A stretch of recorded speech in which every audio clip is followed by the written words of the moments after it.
Je vous salue tous au nom du Seigneur Jésus-Christ. Nous bénissons de nouveau notre Dieu qui nous donne cette occasion d'être autour de sa parole. Nous sommes en train d'étudier sur la prophétie d'Abdias. Nous allons prendre notre Bible et commencer notre enseignement, ou plutôt poursuivre notre enseignement sur la prophétie d'Abdias. Avant cela, nous allons appeler l'auteur de la parole par un mot de prière. Prions. Seigneur notre Dieu, nous venons à toi sous le sang rédempteur et prions que ta miséricorde et ta grâce nous accompagnent pendant que nous allons aborder cette étude. Par nous-mêmes, nous ne pourrons rien faire. L'être humain, par sa sagesse ou son intelligence, peut agencer des mots et peut dire quelque chose. Mais si le Saint-Esprit n'intervient pas pour produire quelque chose dans la vie des gens, tout ce que se fera ne sera que, Seigneur, néant. Alors nous appelons la grâce et l'assistance du Saint-Esprit pour que nous puissions entrer dans la parole avec ton aide. Puisses-tu, Seigneur, être avec nous. Nous remettons la parole à toi, ainsi que tous nos cœurs, ici et partout au travers du monde, au nom de Jésus-Christ. Amen. Nous prenons donc Abdias, chapitre 1, et nous allons lire du verset 1 jusqu'au verset 4. Abdias, chapitre 1, verset 1 à 4. Alors nous lisons au nom du Seigneur. Prophétie d'Abdias. Ainsi parle le Seigneur l'Éternel sur Édom. Nous avons appris une nouvelle de la part de l'Éternel et un messager a été envoyé parmi les nations. Levez-vous, marchons contre Édom pour lui faire la guerre. Voici, je te rendrai petit parmi les nations. Tu seras l'objet du plus grand mépris. L'orgueil de ton cœur t'a égaré, toi qui habites le creux des rochers, qui t'assieds sur les hauteurs et qui dis en toi-même, qui me précipitera jusqu'à terre quand tu placerais ton nid aussi haut que celui de l'aigle, quand tu te placerais parmi les étoiles, je t'en précipiterai, dit l'Éternel. Amen. Que notre Dieu bénisse sa parole. Nous allons donc poursuivre notre enseignement sur la prophétie d'Abdias. Dans la première partie, nous avons parlé sur la vision d'Abdias et au cours de cette partie, nous montrions de façon générale de quoi il était question dans cette vision que Abdias avait reçue de la part de l'Éternel. Et il était question, nous l'avons enseigné dernièrement, sur la destruction d'Édom. Et Édom devait être détruit pour des raisons qui étaient également signifiées dans cette vision, particulièrement dans le livre d'Abdias. Mais nous réservons ces raisons pour plus tard parce que lorsque nous allons parler de ces raisons, cela va nous amener très profondément dans cette prophétie d'Abdias et également dans la prophétie biblique tout entière. Et aujourd'hui, nous allons parler sur l'orgueil d'Édom. En fait, dans la section que nous avons donc prise ici, du verset 1 jusqu'au verset 4, il est question de l'orgueil d'Édom qui est censuré par l'Éternel. Donc c'est sur cet orgueil censuré d'Édom que nous allons parler aujourd'hui. Et je voudrais faire remarquer également que quand nous parlions dernièrement, nous avons montré qu'Abdias était apparu sur la scène au moment où le peuple en fait ne s'y attendait pas. Et nous avons lu le prophète pour montrer que généralement quand les prophètes apparaissent sur la scène, ils apparaissent comme ça un peu comme au hasard. Peut-être pas au hasard, mais ils apparaissent, on va dire, soudainement parmi le peuple. Et quand ils apparaissent, les gens, en fait, ne s'y attendaient pas.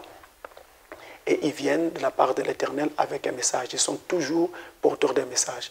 Et dans la prophétie, ou plutôt la vision d'Abdias que nous étudions dernièrement, nous avons montré qu'il était écrit qu'un message était sorti de la part de l'Éternel. Ils avaient reçu une nouvelle de la part de l'Éternel. Et à cause de cela, alors un messager avait été envoyé. Donc, nous montrions que quand nous voyons un messager sur la terre, cela veut dire qu'un message est sorti de la part de l'Éternel, qu'un message est sorti du ciel, et ce messager vient donc pour l'annoncer, pour publier ce message à toute la terre. Alors, nous devons faire très attention. Lorsque donc nous voyons un prophète sur la terre, cela veut dire qu'il y a un message qui est sorti de la part de l'Éternel. Mais cela signifie également que le peuple à qui ce prophète vient parler est entré dans la confusion. Tant que le peuple marche droitement devant Dieu et suit le commandement du Seigneur, il n'y a pas nécessité de la part de Dieu d'envoyer un nouveau message à ce peuple. Donc il laisse le peuple continuer avec ce message. Mais au moment où le peuple commence à s'écarter du message que Dieu leur avait donné pour leur époque, pour leur génération, pour leur âge, alors Dieu est obligé d'envoyer un prophète qui viendra donc pour redresser le peuple. C'est la façon de Dieu de travailler. Voici, cela est déjà consigné dans la Bible, dans l'Ancien Testament. Je vais vous le lire dans 2 Chroniques au chapitre 24, versets 17 à 19. 2 Chroniques 24, j'y reviens, versets 17 à 19, il est écrit. Après la mort de Jéhoiada, les chefs de Juda vinrent se prosterner devant le roi. Alors le roi les écouta.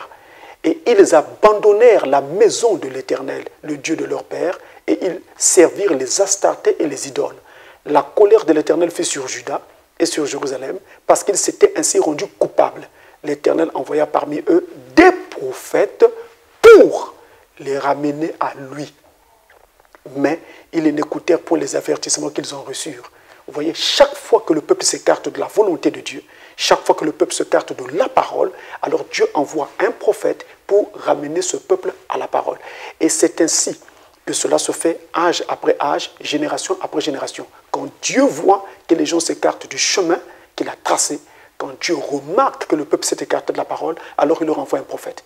Ainsi, l'apparition d'Abdias sur la scène voulait dire qu'à son époque, son peuple à lui, le peuple de cette époque-là, était entré dans la confusion. Et donc Abdias venait pour les ramener à Dieu, pour les ramener sur le chemin.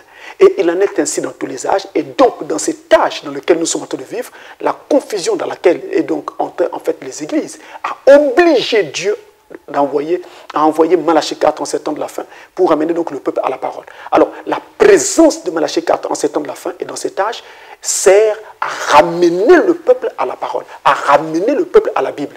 Il n'est donc plus question de nous amener une histoire de foi d'église, de foi collective. Non, dans notre église, nous croyons que. Dans notre regroupement, nous croyons que. Dans notre groupe, nous croyons que. Nous n'avons plus besoin de ces histoires de foi collective. Nous avons besoin de la foi, de la parole. C'est pourquoi le messager, Malachie 4, est venu en ce temps de la fin pour nous ramener à la parole, tout comme Abdias vint à cette époque pour ramener le peuple donc à la parole. Et Frère Branham dit, le malheur avec les gens, c'est que lorsqu'ils sortent, prétendument envoyés par Dieu, ils vont sans un message, puisque naturellement, ce n'est pas Dieu qui les a envoyés. Or, avec Abdias, vous voyez bien, il est écrit, je reviens ici très rapidement, le passage que nous avons lu, prophétie d'Abdias. Ainsi parle le Seigneur l'Éternel sur Édom. Nous avons appris une nouvelle de la part de l'Éternel. Donc, premièrement, nous recevons une nouvelle de la part de l'Éternel. Nous recevons un message. Et un messager a été envoyé parmi les nations. D'abord, il faut qu'un message sorte de la part de l'Éternel, vienne de la part de l'Éternel. Ensuite, un messager s'empare de ce message et va parmi les nations pour annoncer ce message. Donc, quand le messager va, il va avec un message. Il court avec un message. Or, il se trouve que dans le milieu des églises chrétiennes actuellement, les gens courent sans un message. Qu'ils se disent prophètes, qu'ils se disent évangélistes, pasteurs, docteurs, peu importe ce qu'ils peuvent être, ils courent sans un message. Ils font du bruit, mais il n'y a pas un message qui sort de ce bruit. On ne voit pas où est-ce qu'ils amènent les gens, on ne sent pas qu'est-ce qu'ils essaient d'enseigner, on ne sent pas qu'il y a quelque chose, on ne sent pas qu'il y a une ligne, on ne sent pas qu'il y a des principes sur lesquels on essaie de ramener les gens afin que les gens combattent sur la base de ces principes. On ne sent rien. C'est comme ça, pêle-mêle, on dit tout et n'importe quoi et on ne sait pas exactement en fait de quoi on parle. Le messager que Dieu envoie, qu'il soit un grand messager comme un prophète de l'âge, qu'il soit un petit messager comme un Éphésiens 4, un pasteur, un prophète, plutôt un évangéliste, un apôtre ou un docteur, il viendra avec un message. Déjà pour l'Éphésiens 4, il viendra avec le message tiré du prophète de l'âge. Donc, il doit être capable, Dieu le rendra capable de pénétrer ce message, de le saisir et de le donner donc aux gens, de le distribuer aux gens. Tout comme les apôtres qui avaient vu Jésus multiplier les pains, ils ont été témoins de la scène, ils ont été chargés par Jésus de distribuer ce pain au peuple. Donc le pain était multiplié par Christ, par Jésus lui-même, la parole. Ensuite, les apôtres ont pris ce pain pour le distribuer au peuple.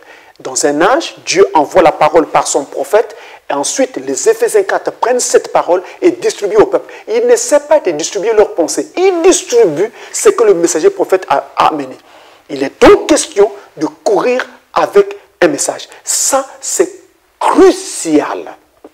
Fobana va nous dire ceci dans la prédication. Va dire à mes disciples en anglais. Va dire à mes disciples, la prédication va dire à mes disciples en anglais. C'est prêché le 17 avril 1960. 17 avril 1960. Et nous pouvons aller du paragraphe 63 jusqu'à 68. Là, j'ai la version PC. la table, version PC. Je ne sais pas exactement si c'est les mêmes paragraphes avec la version Android, mais vous pourrez toujours regarder. Alors, Fabien me dit ceci. Gotel, en anglais, le titre c'est Gotel, va dire. Mais en français, en général, le titre c'est va dire à mes disciples. Alors, il dit ceci, suivez très bien.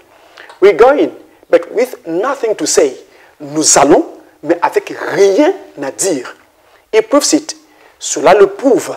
When we come to a place that a nation or a people, quand nous arrivons au point où une nation ou un peuple that denies Jesus Christ to be the Son of God, qui rejette Jésus-Christ comme Fils de Dieu, and stand in the face of our most challenging ministers today, et se tient en face de la plupart de nos ministres stimulants d'aujourd'hui, and then in our great church league, et alors dans notre grande ligue d'église, funding some 30 communists, packing papers for 20 or 30 years, they are the members of the communistic party in our united churches.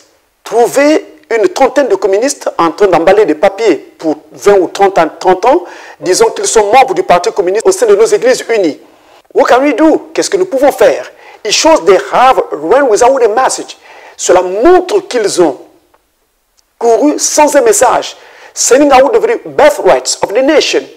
Vendant les droits de naissance même de la nation. Selling out the regular birthright of the church. Vendant les droits de naissance normaux de l'église. It all has come to a showdown. Tout doit arriver à une confrontation. It's come to a place that the little church that believed the message.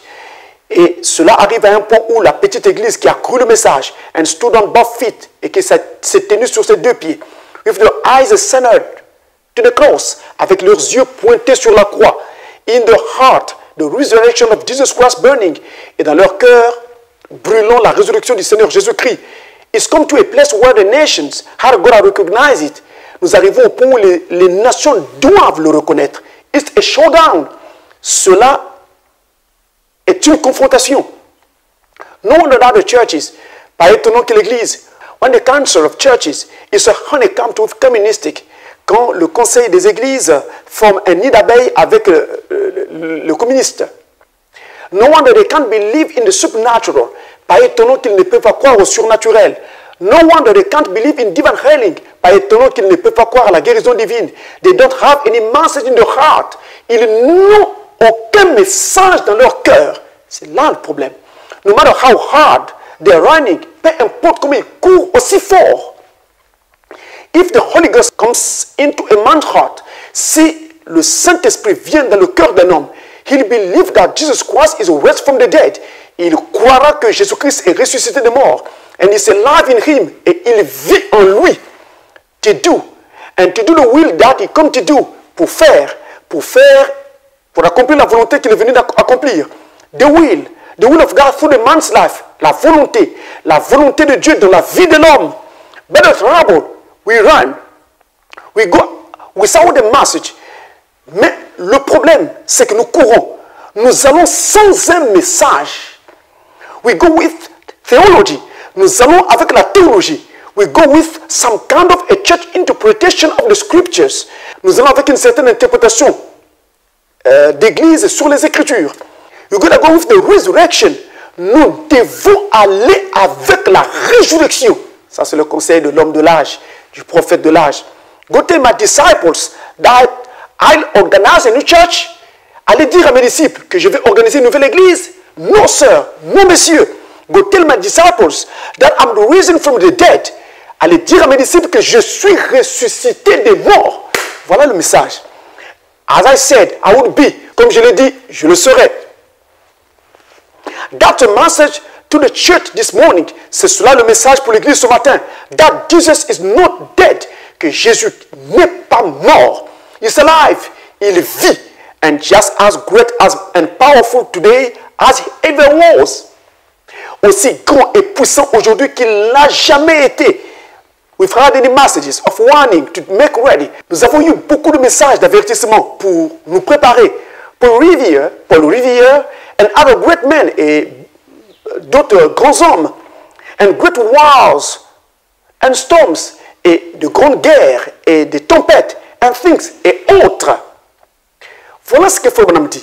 Les gens vont et courent sans un message. Ils ne savent pas exactement qu'est-ce qu'il faut enseigner. La doctrine même qu'avaient les premiers apôtres, en fait, a été perdue.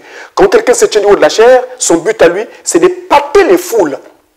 Et non pas d'apporter quelque chose qui puisse instruire, qui puisse positionner, qui puisse façonner, qui puisse construire la stature de l'homme parfait dans les gens. Ce n'est pas trop cela la motivation des prédicateurs d'aujourd'hui. Aujourd'hui, la prédication est presque devenue de la délinquance en fait. C'est de la délinquance spirituelle où les gens viennent, disent tout et n'importe quoi juste pour être acclamés, mais pas pour construire quelque chose de spirituel dans les gens. Et ça, c'est un crime aux yeux du ciel. Et nous avons donc besoin des gens qui peuvent se tenir là avec un message et qui vont courir avec un message, qui savent en fait qu'est-ce qu'il faut dire aux gens, qui savent en fait qu'est-ce qu'il faut construire, qui savent en fait d'où il faut prendre les gens et où exactement il faut les amener. Jusqu'où il faut amener donc les gens. C'est ce que nous avons donc besoin. On a besoin d'hommes de Dieu qui sont eux-mêmes devenus de véritables institutions spirituelles, capables donc de redresser, d'enseigner, de corriger et de positionner. Non pas pour le bien de notre communauté, pour le bien de notre église, mais pour le bien du corps de Christ dans son ensemble. Alors, quand Abdias apparaît, il apparaît clairement avec un message comme cela a été indiqué. Et Frobam dit que quand un messager donc est envoyé par Dieu, il doit aller avec un message. Et donc, que vous soyez un prophète, que vous soyez un Éphésiens 4, peu importe ce que vous êtes, vous devez avoir un message. D'ailleurs, Frobam dit, on n'a pas d'église sans doctrine. On n'a pas de ministre sans doctrine. Si vous êtes un ministre, vous devez avoir une doctrine. Mais votre doctrine doit être conforme à la Bible, doit être conforme à la parole, doit être conforme au message du temps de la fin. Et la doctrine que vous apportez doit être claire. On doit la sentir lisible, parfaitement limpide, capable. Donc les gens doivent être capables de pénétrer votre doctrine et de savoir exactement qu'est-ce que vous enseignez. Pas de sous-entendu. On a besoin de clarté. Les gens doivent être préparés. Ainsi, si nous disons nouvelle naissance, les gens doivent savoir c'est quoi la nouvelle naissance. D'ailleurs, que même la nouvelle naissance, elle est enseignée de moins en moins dans nos églises. On enseigne beaucoup plus tout ce qui apporte des avantages, comme par exemple la puissance, les miracles, les voyages, les mariages. Voilà les choses sur lesquelles on parle. Sans dire aux gens que toutes ces choses, en fait, sont des choses de la terre. Elles finissent par passer. Mais ce qui est céleste, ce qui est éternel, c'est ce qui conditionne et prépare nos âmes. En fait, les vrais serviteurs de Dieu aujourd'hui, vous les reconnaissez par le fait qu'ils mettront l'accent sur la préparation pour l'enlèvement. Ils mettront l'accent sur la préparation de la vie de l'autre côté. Ils mettront l'accent sur cela. C'est ainsi que vous les reconnaîtrez. Alors, un message est donc sorti du ciel et Abdias a été envoyé pour l'annoncer, pour le proclamer. Et quand il vient pour le proclamer, regardez donc ce qui se dit. Écoutez très bien. Nous revenons sur Abdias chapitre 1. Nous prenons le verset 1. Il est donc écrit ceci. Prophétie d'Abdias. Ainsi parle le Seigneur l'Éternel sur Édom. Nous l'avons montré dernièrement. La prophétie, elle est d'Abdias. Donc Abdias est le héros, c'est-à-dire le messager. Ainsi parle le Seigneur l'Éternel. Ça veut dire que le Seigneur l'Éternel est l'auteur de la prophétie. Sur Édom, ça signifie ici que Édom est la cible, le destinataire de cette prophétie. Et ensuite, il continue en disant, nous avons appris une nouvelle de la part de l'Éternel et un messager a été envoyé parmi les nations. Levez-vous, marchons contre Édom pour lui faire la guerre. Il y avait guerre contre Édom. Mais pendant qu'on était sur la terre, Édom ne se rendait pas compte qu'au ciel, une décision avait déjà été prise contre elle. Édom ne s'en rendait pas compte. Mais un prophète qui était sur la terre et qui a donc la capacité, de par son ministère, de vivre à la fois dans les deux mondes, le monde terrestre et le monde de là-haut, c'est-à-dire le monde céleste, il est allé là-haut, il est entré dans le silence de Dieu et il a pu donc capter ce qui était en train d'être décidé et est redescendu avec la permission du Seigneur pour dire au peuple ce qui était en train d'être décidé là-haut. Vous voyez donc que si nous n'avons pas de prophètes, nous aurons du mal à nous préparer. Nous ne saurons pas exactement quels sont les événements qui arriveront demain. Qu'est-ce qui nous attend? Qu'est-ce qui attend ce monde? Qu'est-ce qui attend l'Église? Qu'est-ce qui nous attend à l'instant présent déjà? Qu'est-ce que Dieu attend de nous? Nous ne saurons rien de toutes ces choses-là parce que nous n'avons pas un prophète. Il faut un prophète. Il faut un véritable ministère de prophète pour avoir ces différentes données. Alors ici, Abdias a été capable d'entrer dans le silence de Dieu, de ressortir avec un message et de redescendre avec pour le donner donc au peuple d'Édom. Alors il va donner ce message, qu'il soit cru ou qu'il ne soit pas cru, Ce n'est pas d'abord le problème du messager. Son problème et sa mission, c'est d'abord de donner son message. Et la prophétie était ici quelque chose qui parlait du mal qui devait frapper Édom. Et Abdias est venu le leur annoncer. Abdias, le prophète. Si nous avons un prophète, nous avons là le gage de la réussite. Ne prenons pas une église juste parce que c'est une église qui s'est installée au coin de la rue, dans notre quartier. Ce n'est pas ainsi qu'on choisit une église. On doit choisir une église en tenant compte de l'enseignement qu'apporte cette église, en tenant compte des perspectives que vous donne cette église-là. Et non pas simplement parce que c'est une petite mission qui s'est installée au coin de la rue dans votre quartier et vous allez vous y affilier. Ce n'est pas ainsi qu'on choisit une église. C'est quelque chose qu'il faut prendre dans la prière, choisir en priant. Parce que si je fais mal ce choix-là déterminera ma destination éternelle. Alors, il est question que je fasse correctement ce choix. Et non pas suivre un mouvement de groupe, un mouvement d'ensemble, parce que tout le monde dit faisons ceci, faisons cela, allons ici ou allons là. Ou bien alors parce que ma famille tout entière est ici ou là, alors moi aussi je dois faire cela. Ce ne doit pas être ainsi que nous devons le faire. Il faut un prophète déjà pour pouvoir avoir le conseil du ciel, même au moment où tout semble obscur sur la terre et où nous ne semblons plus entrevoir la lumière. Alors dans la Bible il est écrit, dans 2 Chroniques chapitre 20 verset 20, il est écrit, le lendemain ils se mirent en marche de grand matin pour le désert de Tekoa. À leur départ, Josaphat se présenta et dit, écoutez-moi Juda et habitants de Jérusalem, confiez-vous en l'Éternel votre Dieu et vous serez affermis. Confiez-vous en ces prophètes et vous réussirez. L'Éternel m'a fermé, mais le prophète me fait réussir. Si j'ai un prophète, je réussirai. Mais si je n'ai pas de prophète, je suis déjà voué à l'échec. Je vais échouer. Il faut un prophète pour réussir. Alors vous voyez que c'est la Bible qui le dit. Et la Bible ne peut pas dire ceci juste pour meubler le texte biblique. C'est simplement parce que cela est une question de principe et de principe établi par Dieu. Il faut un prophète pour que vous réussissiez. Le prophète connaît la pensée de Dieu. Le prophète connaît le cœur. Le prophète connaît le chemin. Et lorsque ce message sort du ciel, le message parle de guerre. Le message parle de quelque chose qui va frapper donc le pays d'Édom, et le pays d'Édom va être dévasté. Donc, en fait, Abdias a été capable, par la grâce de Dieu, d'être au courant, avant le temps, d'un complot international qui se tramait contre Édom. Mais notez encore que ce complot international qui se tramait contre Édom était en fait dirigé par Dieu lui-même. C'est Dieu lui-même qui en était en fait le décideur. Il va donc appeler tel peuple et tel autre peuple pour qu'ils se mettent ensemble, ils se coalisent pour mener alors une expédition contre Édom. Ça devait être une expédition punitive parce que c'est Dieu qui était en train de punir Édom pour les raisons que nous verrons dans nos prochaines leçons. Alors vous voyez donc que Abdias a été capable donc de saisir ce complot international et d'annoncer cela au peuple. Donc il a dit au peuple ce qui était en train de se tramer dans les pensées des autres nations contre Édom. Il leur a dit. Ici donc il est question de quoi? Il est question de l'Éternel, en fait, qui dirige même les décisions qui se prennent ici et là dans nos différentes nations. Frère, c'est vraiment très sérieux. En fait, Dieu est le véritable maître de l'histoire, je vous le dis. Écoutez ceci. Dans le livre de l'Ecclésiaste, Ecclésiaste chapitre 9, au verset 11, il est écrit « J'ai encore vu sous le soleil que la course n'est point aux agiles, ni la guerre aux vaillants, ni le pain aux sages, ni la richesse aux intelligents, ni la faveur aux savants, car tout dépend pour eux du temps et des circonstances. » Tu peux être très agile, mais ça ne veut pas dire que tu gagneras la course. Tout dépend de comment tu vas te lever ce jour-là. Mais si tu te lèves malade, tu ne pourras pas gagner la course. Donc tout dépend pour toutes ces personnes qui ont été citées dans ce passage du temps et des circonstances. Or, le maître des temps et des circonstances, c'est Dieu lui-même. Dans le livre de Daniel, au chapitre 2 et au verset 21, il est écrit « C'est lui qui change les temps et les circonstances, qui renverse et qui établit les rois, qui donne la sagesse aux sages et la science à ceux qui ont de l'intelligence. » Qui? Dieu lui-même. Il est le maître des temps et des circonstances. Alors, les circonstances qui se tramaient contre Édom, les circonstances qui venaient alors contre Édom, c'est Dieu lui-même qui en était le maître et c'est Dieu lui-même qui en était à l'origine.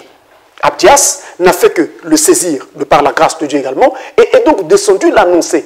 Il appartenait à Édom en fait de pouvoir prêter attention et éviter ce cataclysme comme l'avait fait par exemple Ninive. Lorsque Dieu avait décidé de la destruction de Ninive, il a envoyé un prophète sur la terre pour l'annoncer. C'était le prophète Jonas. Vous voyez, c'est le même schéma. Hein? C'est le même schéma que Dieu reproduit tout le temps. Il devait détruire Ninive. Il a envoyé le prophète Jonas pour avertir le peuple de Ninive. Mais qu'est-ce qui va se passer? Le peuple de Ninive va saisir la pensée, la prophétie donnée par Jonas et va se repentir. Quand le peuple se répand, Dieu était obligé d'arrêter sa colère. Et donc de se repentir également du mal qu'il devait amener contre le peuple de Ninive. Alors quand Jonas, le prophète, voit que son message ne s'accomplissait pas, voyez-vous ce que ça peut vouloir dire? Ça va vouloir dire que Jonas est un faux prophète. Il a annoncé une chose, mais la chose n'est pas arrivée. Voyez-vous, puisque Dieu n'apparaît pas physiquement pour dire, écoutez, je vous pardonne, écoutez, je fais ceci ou cela. Il n'apparaît pas physiquement. Donc les gens allaient seulement constater que ce que le prophète Jonas a annoncé ne s'est pas accompli. Donc on allait crier sur Jonas pour dire que c'est un faux prophète. Il a dit une chose, mais cette chose n'est pas arrivée. Sans compter le fait que lui, Jonas, était un prophète juif, et le voilà qui devait aller parler aux gens des nations. Il craignait aussi pour sa vie. Donc c'est un peu tout ça. Alors Jonas s'est fâché. Il dit, Seigneur, déjà j'ai eu du mal à aller prêcher à ce peuple, parce que c'est un peuple de nations. Moi je suis juif, mais j'ai quand même accepté finalement quand tu m'as forcé d'y aller. Et j'arrive, je le fais, et toi tu ne veux plus le punir. Dieu était obligé de donner une leçon à Jonas à propos du ricin qu'il avait fait croître en une seule nuit et qui était mort quelque temps juste après. Jonas s'est mis en peine de ce ricin. Alors Dieu va lui dire, tu te mets en peine d'un ricin que tu n'as pas planté, que tu n'as pas arrosé, que tu n'as pas fait croître. Et moi, ne me mettrai-je pas en peine d'un peuple que moi j'ai créé et que j'ai placé là sur ce territoire de Ninive? C'était pour lui dire que j'ai pardonné à Ninive de par ma propre volonté. J'avais voulu les détruire, mais puisqu'ils se sont repentis, pour quelle raison vais-je alors les détruire? Vous voyez donc que quand le peuple a écouté l'avertissement, Dieu pardonne. Et Dieu n'amène plus la destruction qui avait été promise. Mais si le peuple n'écoute pas, alors la destruction va se produire. Donc, c'est le même schéma que Dieu reproduit. Il doit détruire, il envoie d'abord un prophète. Si le peuple se répand, Dieu pardonne. Au risque que le prophète soit pris pour un faux prophète parce que son message ne s'accomplirait pas, entre guillemets. Voyez-vous ce qui se passe? Alors que quand le peuple se répand, Dieu pardonne. C'est un peu comme quand Dieu veut donner à un peuple une certaine prolongation. Il avait voulu amener une destruction à une période donnée, alors qu'est-ce qu'il fait? Il accorde à un peuple une sorte de rallonge. Quand il le fait, comme il n'apparaît pas physiquement, il ne descend pas en chair et en os pour le dire, les gens penseront que ce que cet homme de Dieu a dit, ou ce que ce prophète a dit, est un faux message. Faites très attention. Ça ne veut pas dire que c'est un faux message. Ça veut seulement dire que Dieu a donné à ce peuple-là une prolongation, une occasion d'écouter et de se repentir.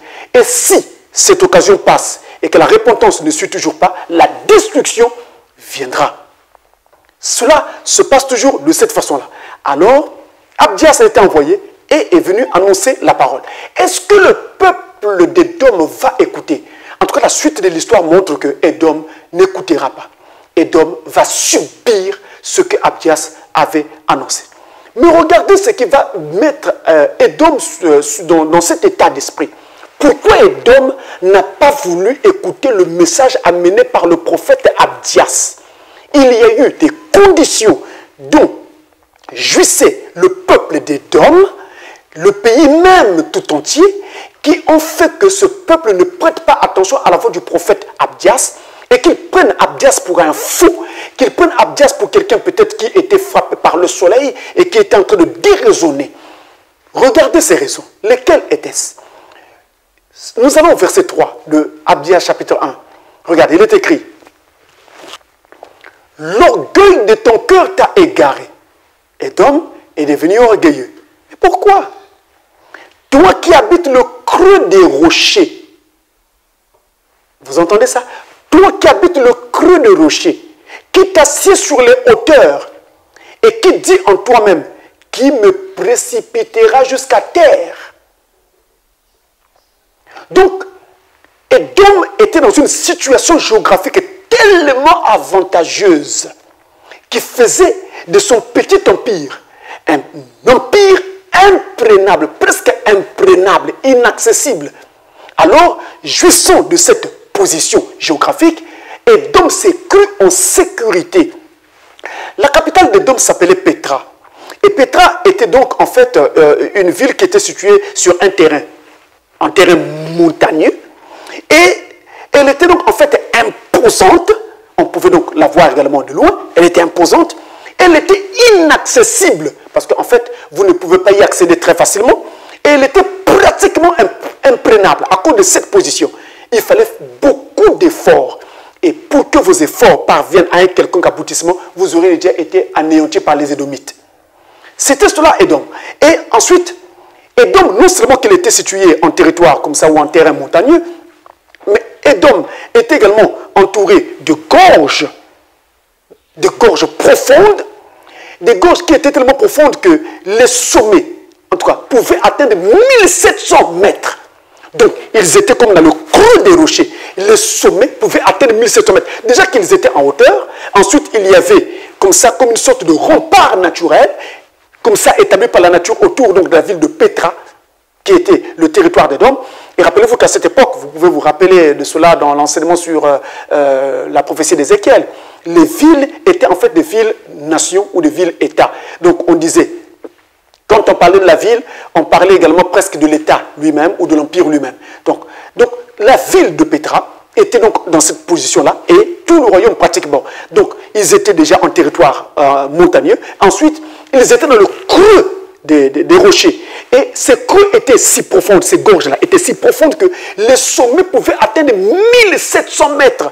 Donc même si vous êtes une armée, imaginez qu'il vous faudrait donc grimper 1700 mètres pour essayer si jamais d'accéder au territoire d'Édom.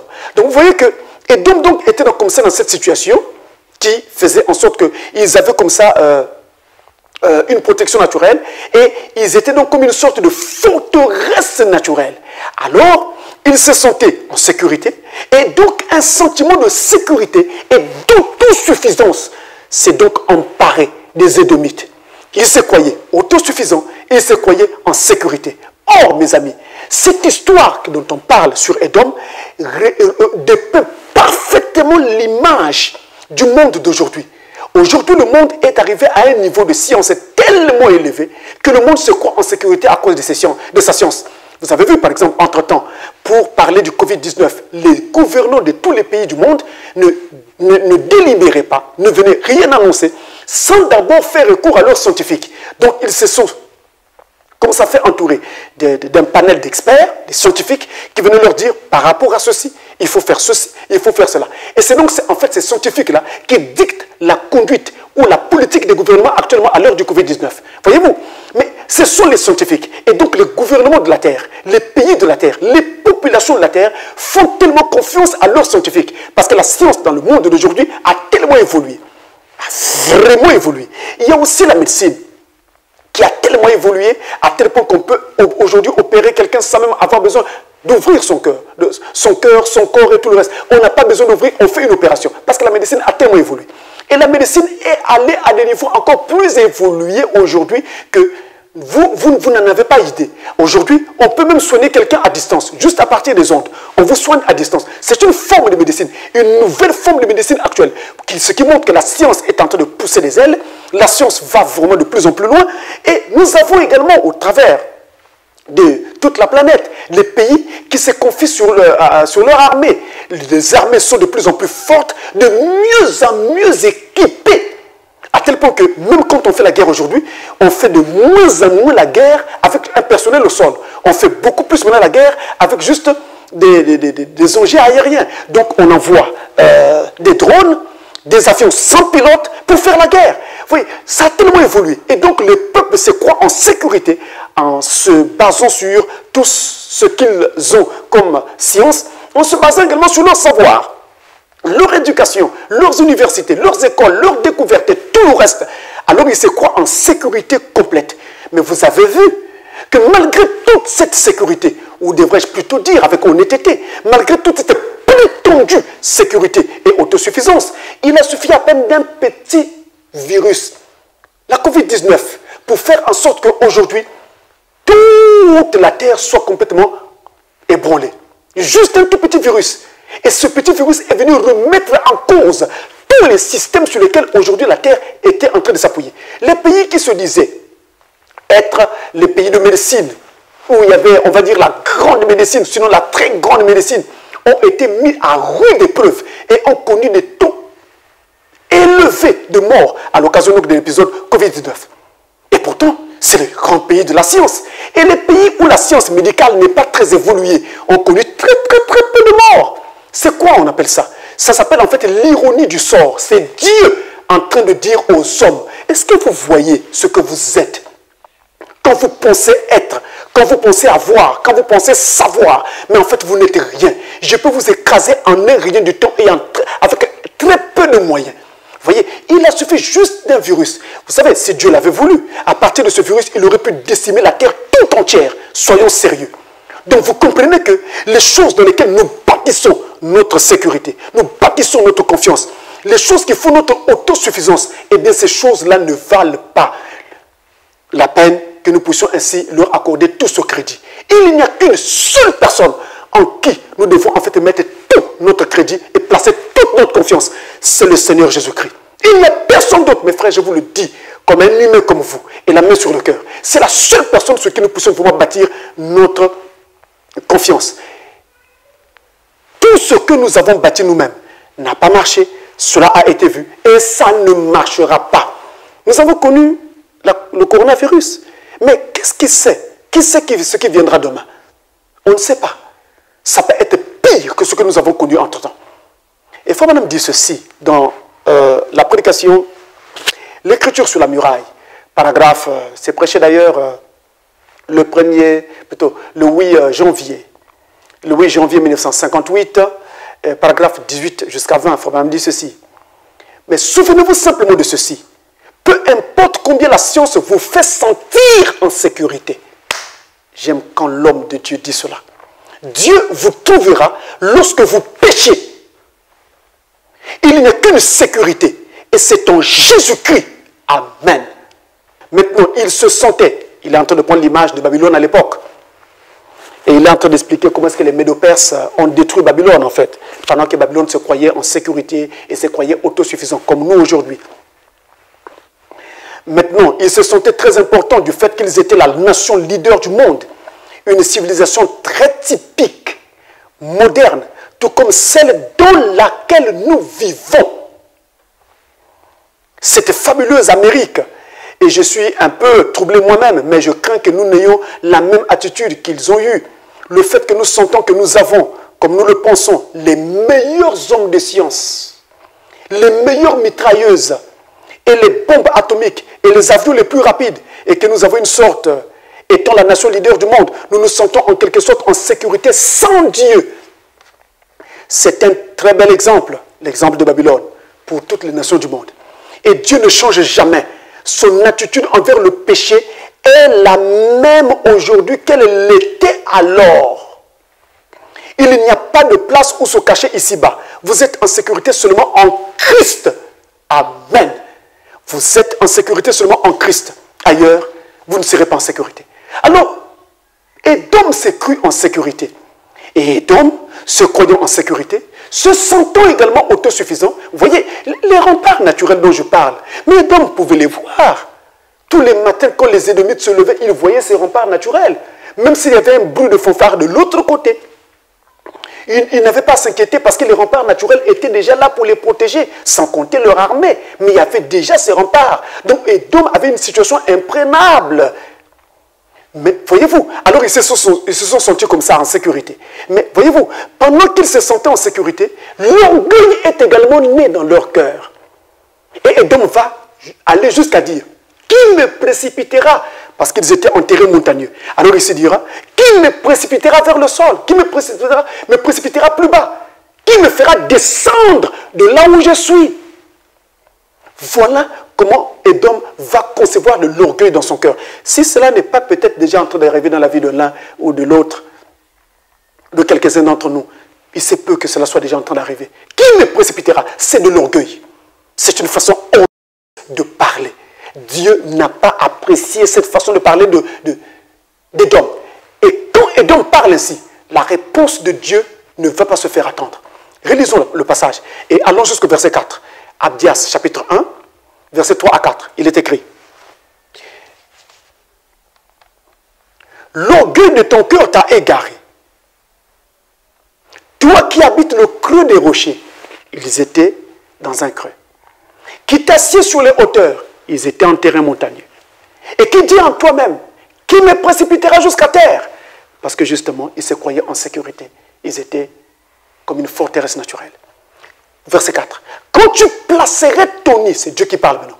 Quand tu placerais ton nid aussi haut que celui de l'aigle, quand tu le placerais parmi les étoiles, je t'en précipiterai, dit l'Éternel. Amen. Je t'en précipiterai.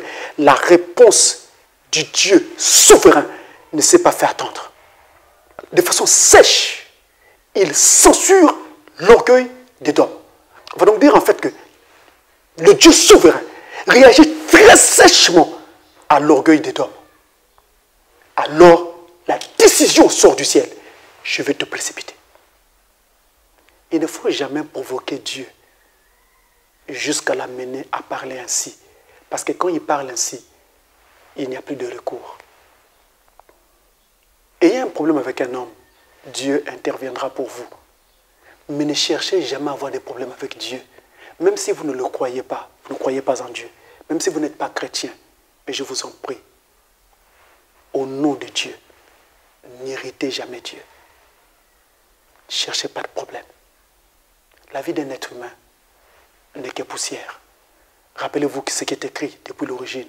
Tu es poussière et tu repartiras à la poussière. Dans Apocalypse chapitre 3, verset 17, il est écrit ceci. C'est un passage, on va dire, même, qui est même un peu ironique vis-à-vis de nous autres humains. Et il est donc dit ceci. Parce que tu dis, je suis riche. Rappelez-vous, Apocalypse 3, verset 17, nous sommes dans la lettre à l'âge de l'église de Laodicée. Parce que tu dis, je suis riche, je me suis enrichi, je n'ai besoin de rien. Et parce que tu ne sais pas que tu es malheureux, misérable, pauvre, aveugle et nu. Frère Branham a utilisé ce passage pour prêcher un sermon intitulé « Et tu ne le sais pas ». Pendant qu'Édom pense qu'il est en sécurité, Dieu dit « Et tu ne le sais pas, je vais te précipiter ». Pendant que tu penses « J'ai ceci, j'ai cela, qu'est-ce que je peux craindre ?» Et tu ne le sais pas. Pendant que tu crois avoir tel avantage, pendant que tu crois avoir tel autre avantage, et tu ne le sais pas. Pendant que tu dis, j'ai déjà une telle longueur d'avance dans mes avoirs ou bien dans mes économies, et tu ne le sais pas. Tu ne sais pas ce que Dieu peut faire. C'est toujours mieux de se ranger du côté de Dieu et de garder Dieu à ses côtés, plutôt que de se ranger contre Dieu, en combattant par exemple son peuple ou en combattant la vérité. Et tu ne le sais pas. Et donc ne savait pas que pendant qu'il se croyait en sécurité, du haut des cieux, décision avait déjà été prise de sa destruction et donc de sa précipitation. Son orgueil avait été censuré dans les cieux. Mieux vaut l'humilité, mes amis. Dans Matthieu, au chapitre 23 et au verset 12, nous avons un autre passage ici très emblématique de la Bible qui dit ceci. Très emblématique de la Bible. Matthieu 23, verset 12. Quiconque s'élève sera abaissé. Et quiconque s'abaisse sera élevé.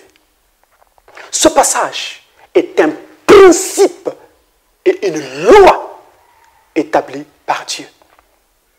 Donc c'est un principe. Si vous ne respectez pas ce principe, vous allez être combattu par ce principe. Si je m'élève, je serai abaissé. Si je m'abaisse, Dieu m'élèvera. Donc ça ne sert à rien de chercher à s'élever par soi-même. Édom est allé se placer là en hauteur, en se disant, là, j'aurai une meilleure position par rapport aux autres et j'aurai un avantage sur les autres. Nous n'avons pas besoin d'avoir un avantage sur les autres. Nous avons besoin de coopérer avec les autres, de travailler avec les autres, de travailler la main dans la main pour l'utilité commune, pour la même cause. Ici, c'est la cause de Christ.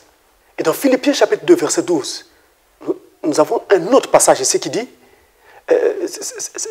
le texte de ce passage est l'un des textes, on va presque dire, de mon cœur. Je le partage avec vous. Écoutez très bien. Philippiens 2, verset 12. Ainsi, mes bien-aimés, comme vous avez toujours obéi, travaillez à votre salut avec crainte et tremblement. Non seulement comme en ma présence, mais bien plus encore maintenant que je suis absent. Travaillez à votre salut avec crainte et tremblement. Travaillons à notre salut avec crainte et tremblement. Parce que nous ne savons pas qui Dieu sauvera et qui Dieu ne sauvera pas. Même quand je crois que Dieu va me sauver, mais je n'en sais rien. Même quand je crois que je suis sauvé, je n'en sais rien. J'ai peut-être vécu une expérience qui me fait croire que je suis sauvé. Mais si j'avais été séduit, comment je le sais? C'est toujours mieux de se reposer sur Dieu et de s'attendre à lui. Je crois, donc on devrait parler comme ceci. Je crois être sauvé, mais je m'en remets simplement à Dieu pour cela. Je crois que je serai enlevé, mais je m'en remets simplement à Dieu pour cela. Et donc de ce point de vue, n'essayons pas d'exclure les autres de la course en disant « il ne sera pas sauvé, il n'ira pas au ciel, il ne sera pas enlevé ». Qu'est-ce que tu en sais? Qu'est-ce que j'en sais? Qu'est-ce que nous en savons? Nous ne sommes pas l'auteur du salut. L'auteur du salut est un et un seul. C'est Dieu. Ce n'est même pas Frère Branham. C'est Dieu lui-même, le Seigneur Jésus-Christ. C'est lui qui est l'auteur du salut. Ce faisant, nous avons besoin de nous en remettre à lui en ce qui concerne notre salut et en ce qui concerne notre enlèvement. L'apôtre Paul, regardez un homme comme Paul, c'est lui qui parle dans Philippiens. Regardez le rang qu'il a fait.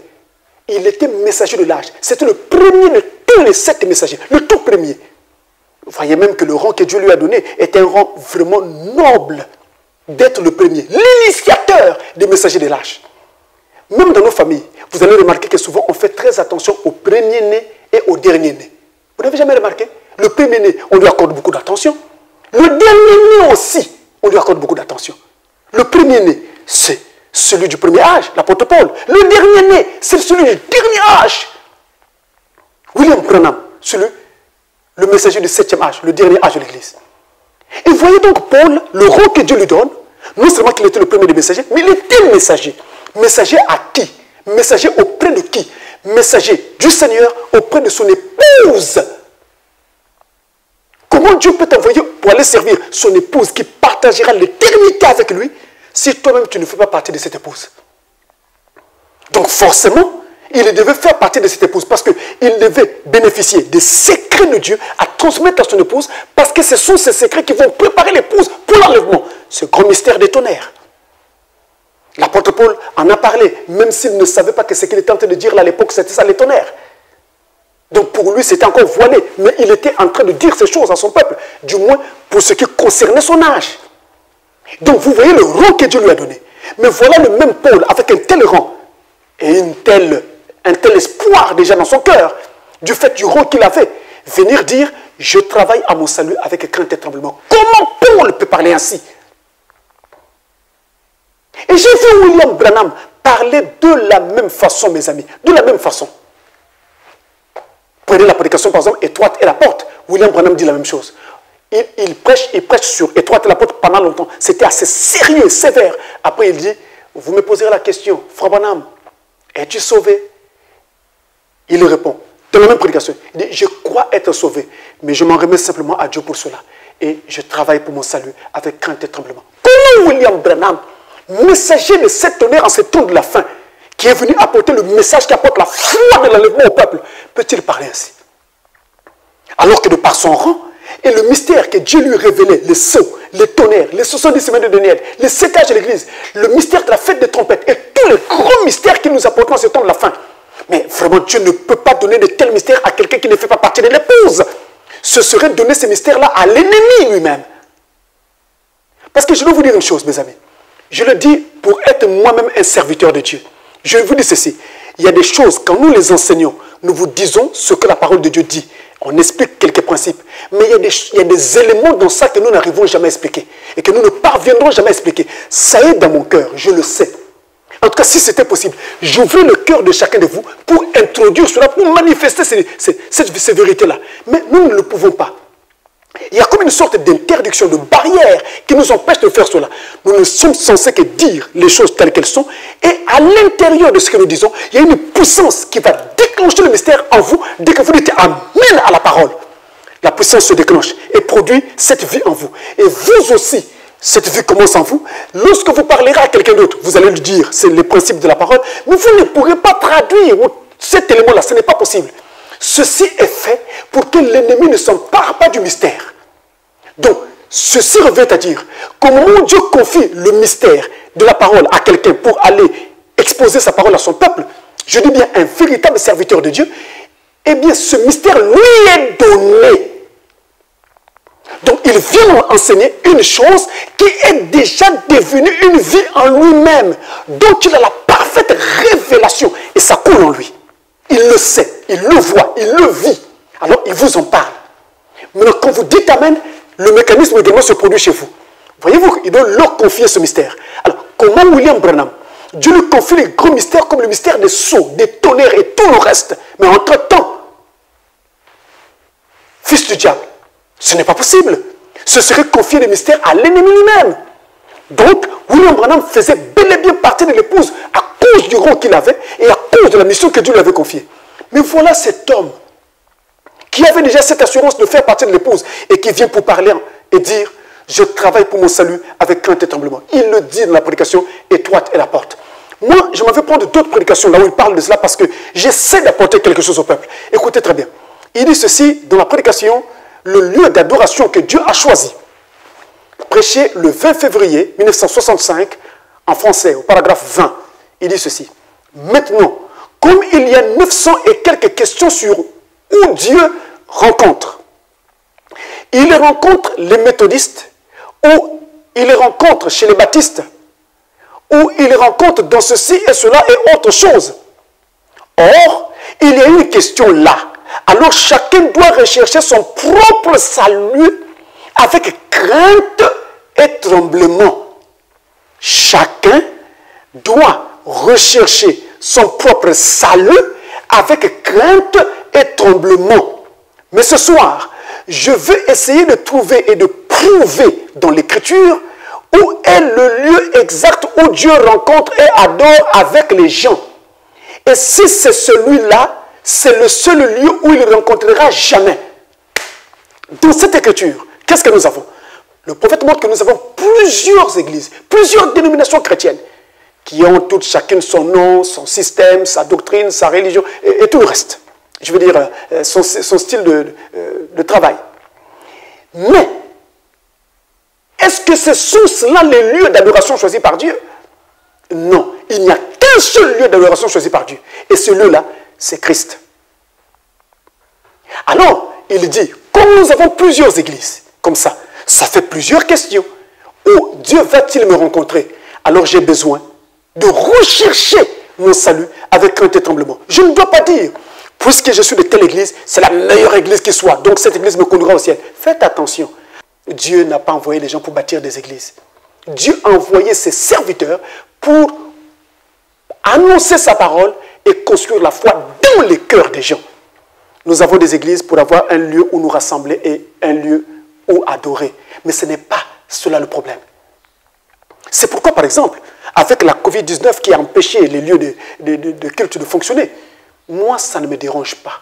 Parce qu'en fait, ça n'arrête pas ma foi, ça n'arrête pas le Dieu qui est dans mon cœur. Dieu avait déjà ouvert une église dans mon cœur avant que nos églises ne se ferment. Ça ne me dérange pas.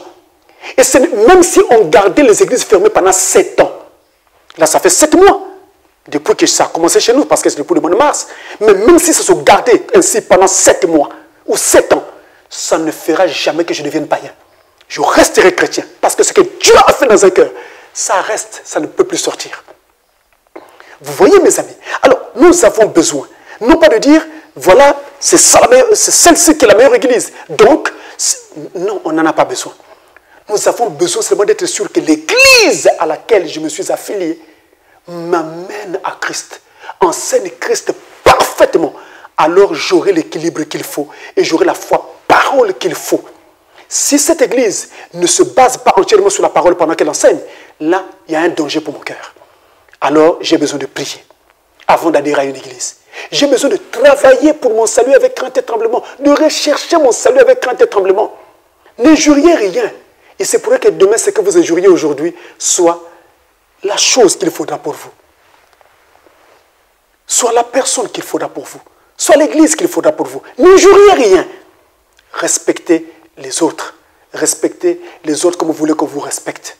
Ça veut dire que même si je ne crois pas comme vous, je dois respecter ce que vous croyez. Mais tout en vous disant que je ne partage pas votre avis. Vous dire que je ne partage pas votre avis, je ne pêche pas. Vous dire que je ne partage pas votre avis, je ne vous insulte pas. Vous dire que je ne partage pas votre avis, eh bien c'est simplement montrer que j'ai un avis contraire au vôtre. Mais je ne dois pas vous insulter. Je ne dois pas vous exclure du chemin du circuit de la rédemption. Parce qu'il n'y a que Dieu seul qui est le maître de la rédemption. Le Christ seul. Frère Branham continue.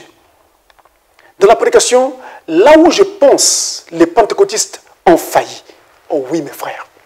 Comme nous sommes dans un âge pentecôtiste. C'est prêché le 11 novembre 1955. Là où je pense les pentecôtistes ont failli. En français, paragraphe 27. Il dit, maintenant, il parle ici de ce que Dieu a fait pour nous avant la fondation du monde. Eh bien, je me rends compte que je parle aussi bien aux calvinistes qu'aux arminiens. Et je suis calviniste aussi longtemps que Calvin se conforme à la Bible. Ensuite, après cela, je deviens arménien. Je crois que la grâce de Dieu garde le croyant. Mais je crois que le croyant doit avoir suffisamment de grâce de Dieu pour demeurer avec Dieu. Je crois dans la sécurité de l'Église. Je crois que l'Église, attention, ici on parle de l'Église en tant que corps de Christ. Je crois que l'Église a la sécurité. Et si vous êtes dans l'Église, le corps de Christ, vous êtes sécurisé par l'Église. Aussi longtemps que vous êtes dans l'Église, le corps de Christ. Demeurez-y.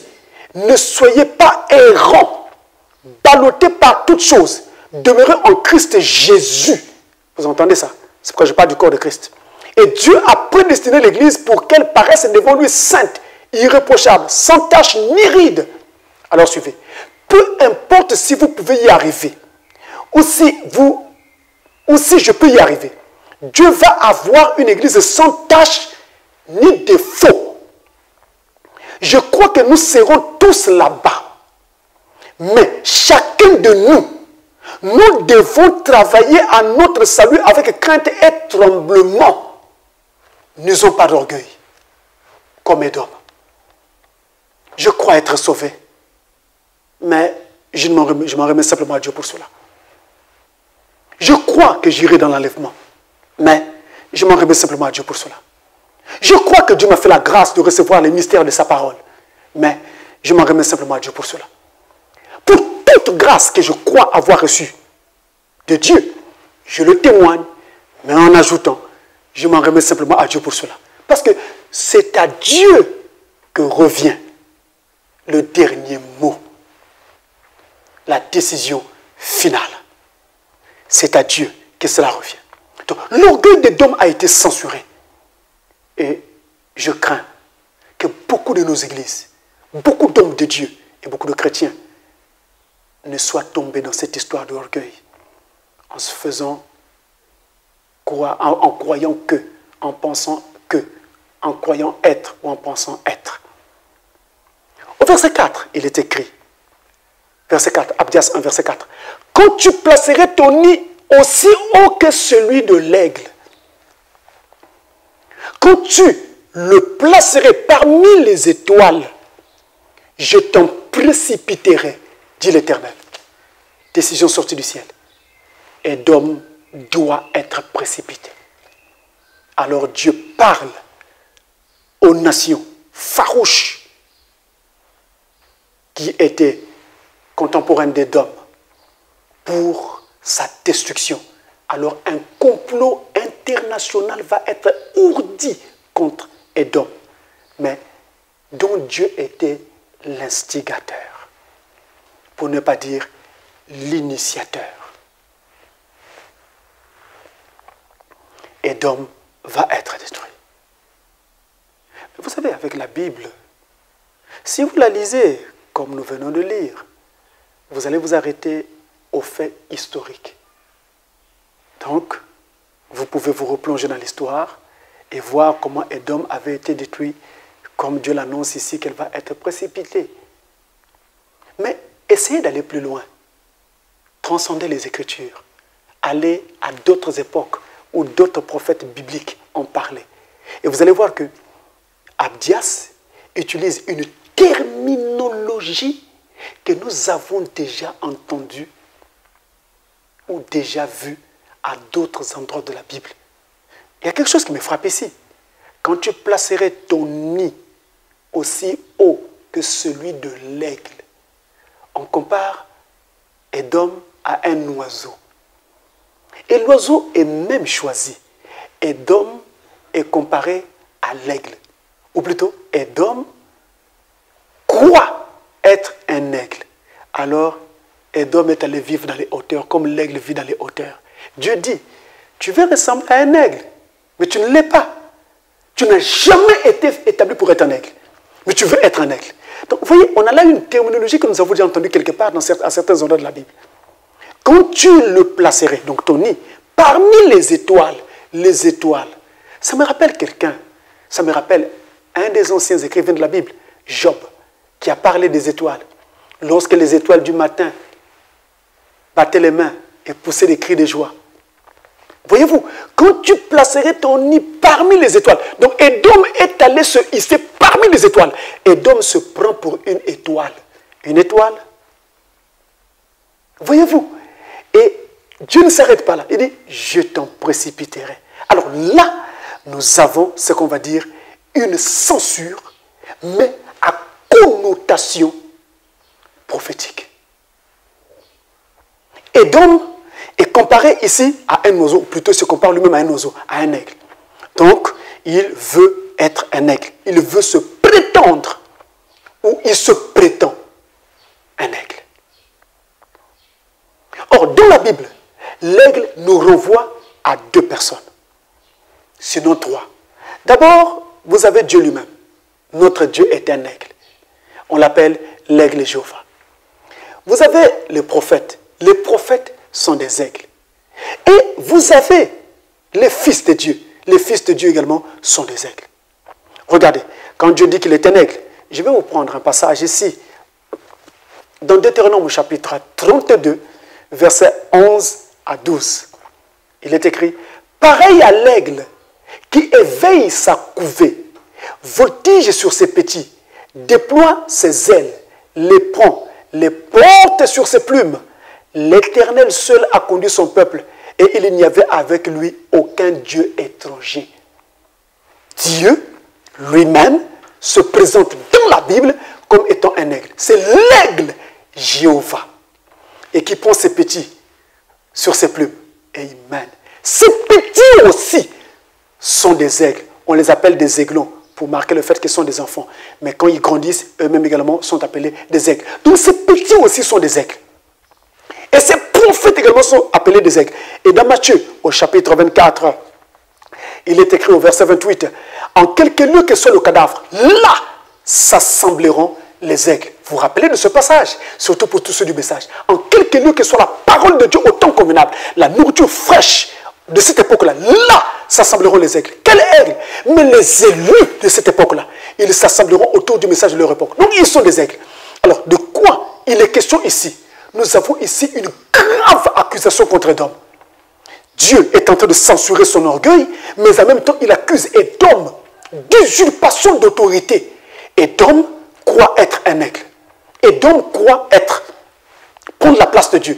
Édom croit prendre la place du prophète. Il a son propre message. Il ne veut pas de votre message. Vos histoires de Branham là, on n'en veut pas. Ça, c'est des églises qui ne veulent pas du message de leur. Ils ont leur propre message. Ils se prennent pour des aigles. Alors qu'ils ne le sont pas. Oh mon Dieu. Ils n'ont jamais été. Ils n'ont jamais été établis pour l'être. Ils veulent se prendre pour des prophètes, pour des messagers. Ils ne le sont pas. Il n'y a qu'un seul messager dans chaque âge qui porte la parole de Dieu dans cet âge-là. C'est le messager prophète de cet âge. Et Dieu n'en utilise pas deux, mais toujours un seul. Tous les autres seront des prophètes mineurs. Et ces prophètes mineurs, et le reste des Éphésiens 4, ils sont tous prophètes mineurs parce qu'un prédicateur du Nouveau Testament est un prophète. Le mot prophète en anglais veut dire prédicateur en français.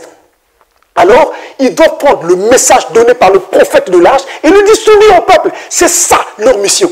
Et ils doivent le distribuer fidèlement et amener la chose de façon à ce que tout soit parfaitement codifié, présenté de façon précise au peuple de Dieu et que le peuple sache tout au sujet de tout pour se préparer. Quand je dis tout au sujet de tout au sujet de chaque doctrine, de chaque point de la parole, de chaque point du message, on n'a plus besoin d'équivoque.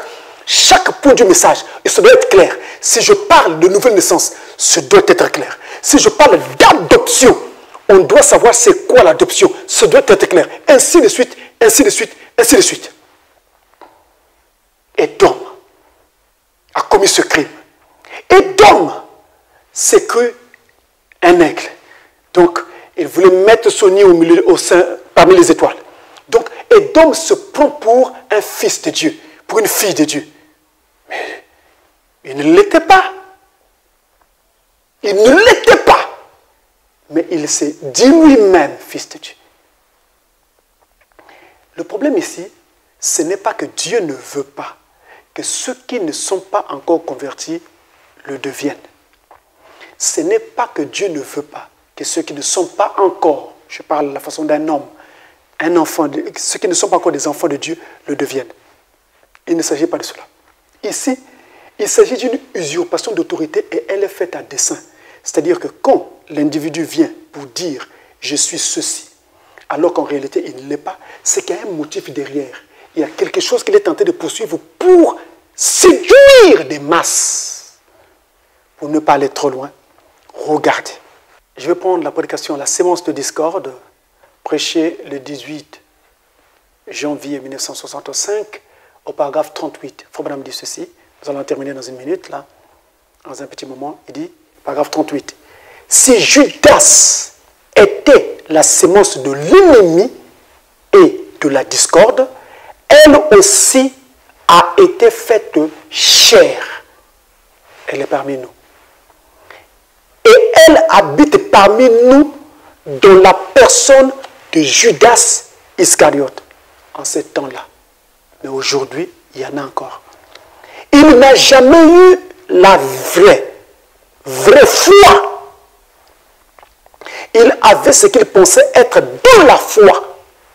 On peut avoir la foi et aussi avoir une foi artificielle.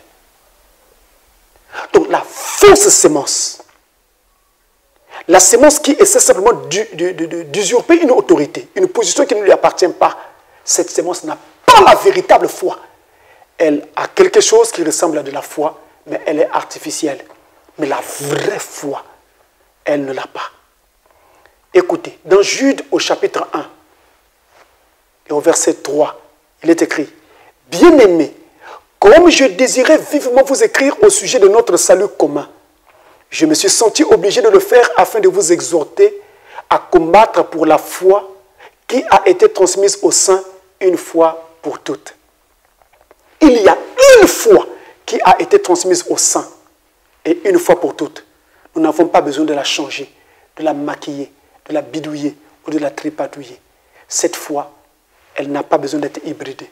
Elle est originale et elle demeure telle qu'elle, tout comme elle avait été installée depuis le commencement. Et le véritable enfant de Dieu, la vraie sémence, marche suivant cette foi et combat suivant les mêmes principes que les pères d'autrefois.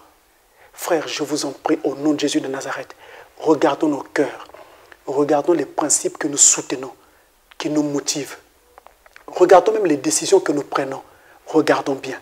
Est-ce que nous sommes toujours en train de soutenir les mêmes principes que les apôtres soutenaient? Il est très facile de faire quelque chose qui nous arrange. Mais qu'est-ce que vous allez faire du corps de Christ sur la base de ce que vous faites, qui vous arrange vous? Le corps de Christ entier, vous en faites quoi? Donc vous voyez, nous avons besoin de revenir à ces principes foi de l'époque qu'avaient les premiers pères.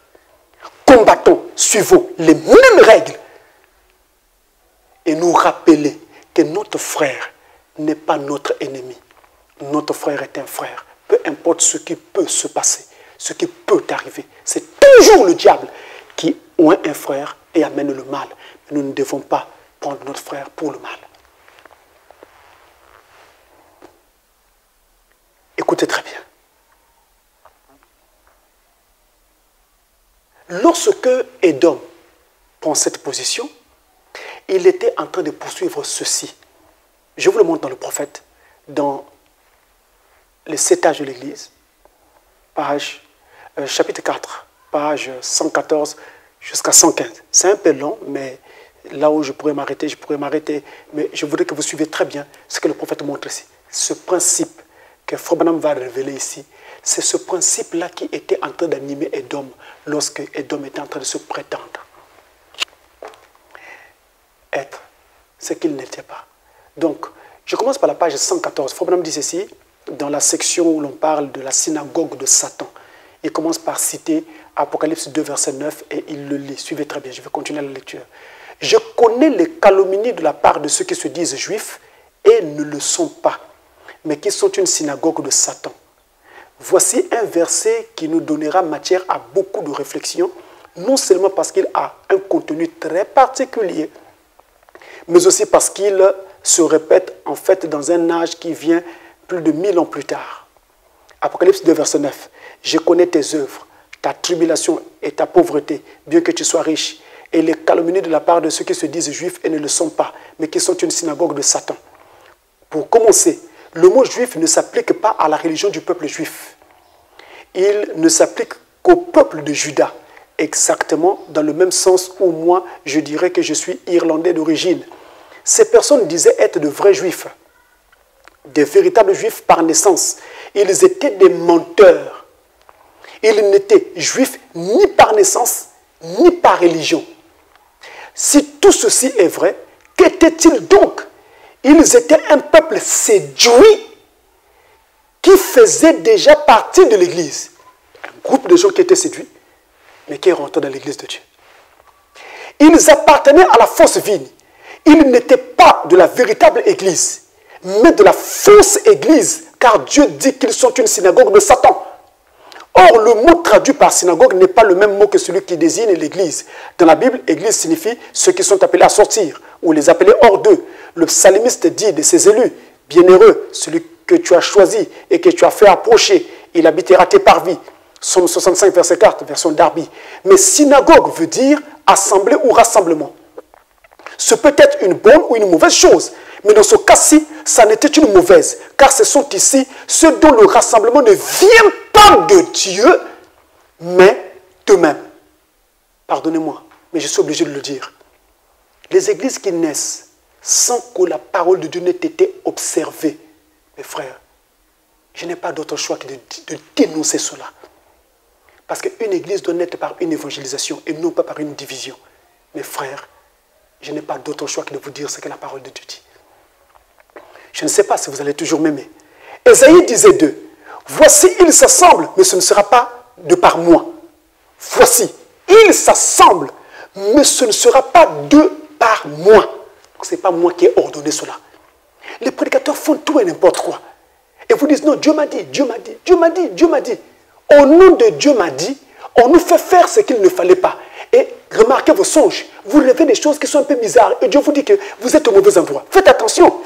Mais si Dieu est en train de vous parler ainsi, ça veut dire que Dieu est en train de vouloir sauver votre âme. Si vous écoutez, vous obtiendrez le salut. Rappelez-vous de l'histoire de Ninive. Mais si vous n'écoutez pas, eh bien, vous courez vers votre perte. Rappelez-vous des dômes sur lesquels nous sommes en train de parler. Celui qui s'assemble contre toi tombera à cause de toi. Ésaïe 54, verset 15, verset d'Arbi toujours. Et comme ceux-ci étaient assurément opposés à la vraie vigne, un jour Dieu les détruira. Il continue. Mais pourquoi avons-nous des gens qui se sont mêlés dans le cadre de l'Église et qui se disent juifs? Nous sommes à la page 115. En voici la raison. Comme ils étaient des menteurs, ils pouvaient prétendre ce qu'ils voulaient. Ils pouvaient dire ce qu'ils voulaient comme si c'était vrai et s'en tenir à cela. Et dans ce cas-ci, ils pouvaient mentir avec une très grande ambition comme mobile. L'Église primitive n'était-elle pas presque entièrement, sinon entièrement composée de Juifs, qui étaient ainsi les membres originels de son corps? Les 12 apôtres étaient Juifs. Et les apôtres qui sont venus par la suite étaient soit des Juifs, soit des prosélytes. Ainsi, si des hommes juraient qu'ils étaient Juifs, cela leur permettait d'avoir la prééminence et de prétendre être ceux de l'origine. Dites un mensonge, tenez-vous-y, les faits, l'histoire, peu importe, Contentez-vous de le dire et de le répéter aux gens. Et les gens finiront par l'accepter. Avez-vous saisi quelque chose là? N'est-ce pas le même esprit qui se trouve en plein dans l'église aujourd'hui? N'y a-t-il pas un groupe qui prétend être la véritable église de l'origine et qu'il n'y a pas de salut qu'en elle? Ne prétend-il pas avoir les clés du royaume? Je peux m'arrêter là. Et vous pourrez continuer la lecture dans vos maisons. Donc vous voyez que c'est un esprit. Et cet esprit avait gagné Édom. Édom voulait prétendre être ce qu'il n'était pas. Alors qu'en réalité, ce que Dieu avait choisi était Israël, les Juifs, le peuple d'Israël, et pas Édom. On ne peut pas prendre une place que Dieu ne vous a pas réservée. Ça ne vous aidera pas. Mais quand Édom dit qu'il voulait placer son nid plus haut que celui de l'aigle, et Dieu de répondre, je t'en précipiterai. Suivez très bien. Édom veut monter, Dieu dit, je vais te précipiter. Je répète, Édom dit, je vais monter et placer mon nid aussi haut que celui de l'aigle. Remarquez bien qu'on dit aussi haut que celui de l'aigle, au singulier. On ne dit pas aussi haut que celui des aigles. Mais on dit aussi haut que celui de l'aigle. L'aigle, au singulier. Voyez-vous, un aigle, au singulier. Il s'agit de l'aigle Jéhovah lui-même. Mais quand Édom dit, je vais placer mon nid aussi haut que celui de cet aigle Jéhovah, vous ne pouvez pas comparer deux entités qui ne sont pas de même nature. Alors, Édom doit être en train de typifier quelque chose. Édom est ici en train de typifier Satan, à l'époque Lucifer, qui avait conçu dans son cœur l'ambition de monter aussi haut que Dieu, l'aigle de Jéhovah. Et il a été précipité. Je vous le prouve. Et nous terminons. Ésaïe 14. Nous terminons par là, mes amis. Ésaïe 14, versets 12 à 15. Il est écrit, te voilà tombé du ciel, astre brillant, fils de l'aurore. Tu es abattu à terre, toi, le vainqueur des nations. Tu disais en ton cœur, je monterai au ciel, j'élèverai mon trône au-dessus des étoiles de Dieu, les fils de Dieu. Je m'assiérai sur la montagne de l'assemblée à l'extrémité du septentrion. Je monterai sur le sommet des nues. Je serai semblable au Très-Haut, l'aigle. Mais tu as été précipité dans le séjour des morts, dans les profondeurs de la fosse. Vous voyez que cette censure est à connotation prophétique. Alors, prêtons attention à cette voix que Dieu fait entendre au travers du prophète Abdias. Et je sais que tout au long de l'enseignement, le Saint-Esprit a parlé à nos cœurs. Nous allons tous nous en remettre à lui. Mais la chose qu'il faut faire, là où le Saint-Esprit a parlé à notre cœur, c'est là que nous allons devoir nous entretenir avec Dieu, lui parler. Pendant que nous allons chanter un tout petit chant ensemble, et ensuite nous allons prier ensemble. Chacun priera. Moi je prierai aussi pour vous, mais chacun priera là où il est, dans sa maison, peu importe l'endroit, dans le pays où vous êtes, peu importe l'endroit, chacun va prier. Nous allons nous remettre au Seigneur. Et ceci nous aidera dans notre préparation pour le retour du Seigneur. Nous allons commencer par chanter un petit chant. Le nom de Jésus est si doux, de Dieu des arbres le courroux. Il nous appelle au rendez-vous, précieux nom de Jésus. Le nom de Jésus est si doux, de Dieu des armes le courroux. Il nous appelle au rendez-vous, précieux nom de Jésus. Jésus, béni soit son nom. Jésus, ô merveilleux don. Jésus, suprême rançon. Sois adoré pour toujours. Jésus, béni soit ton nom. Jésus, ô merveilleux don. Jésus, Jésus, suprême rançon, sois adoré pour toujours. Jésus, béni soit ton nom. Jésus, ô merveilleux don. Jésus, suprême rançon, sois adoré pour toujours.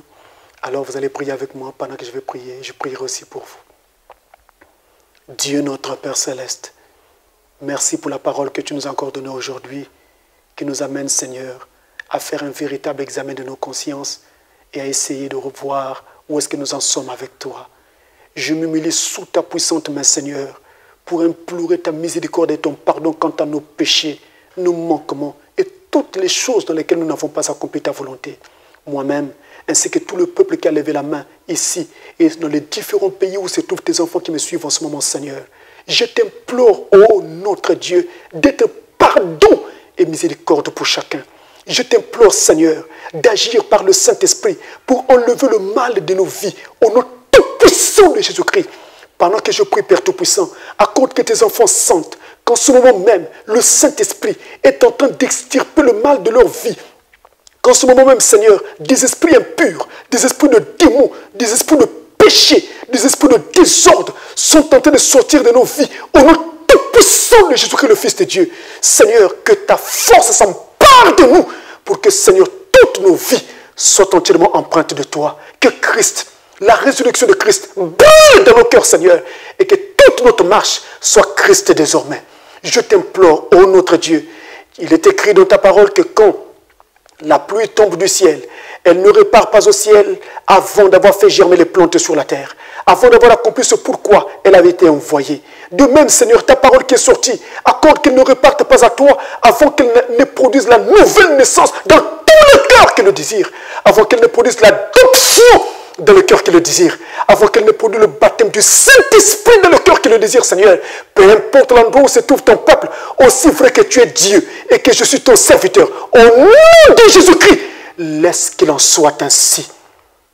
Bénis ta parole dans chaque cœur. Bénis ta parole dans toutes nos vies. Bénis ta parole dans ton peuple. Fais-nous avancer et accorde-nous la grâce de voir les écailles, Seigneur, tomber de nos yeux. Accorde-nous la grâce d'agir sur la base de ce que tu nous as dit. Au nom de Jésus-Christ, le Fils de Dieu. Amen.